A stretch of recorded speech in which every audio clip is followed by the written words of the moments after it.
First this half hour, a school district will be presenting a levy on the ballot that will allow them to continue with their day-to-day operations. Clark-Shawnee local school districts say that they have been spending in the negative, and this levy would allow them to operate with more breathing room in your local election headquarters. 2 News reporter Sartaj Singh sat down with the superintendent of the district to find out what this levy could bring if it's passed. Sartaj?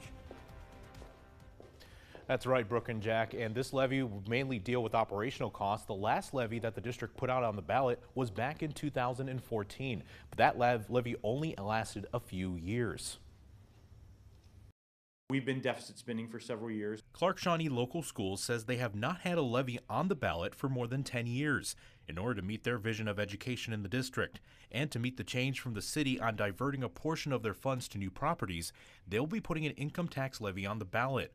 A majority of this levy will go to retaining their current faculty and staff. As staff progresses in years of service, there are cost of living increases, there are steps for experience that we have to be mindful of. So the biggest chunk goes into our staff because we are a service-based organization. The rest of the money will go to help keeping that educational engine running.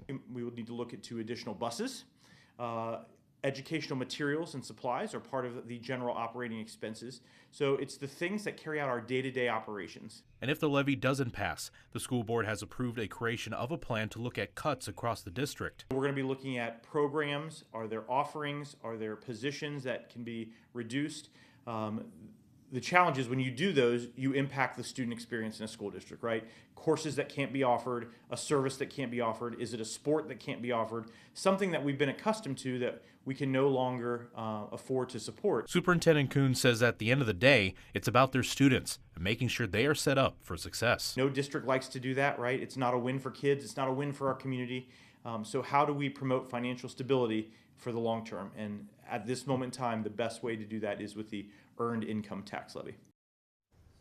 Now, the district wants to remind everyone that if passed, this will only take taxes out of earned wages. If you're on pension or Social Security, your income will not be affected. In studio, Sartaj Singh, 2 News.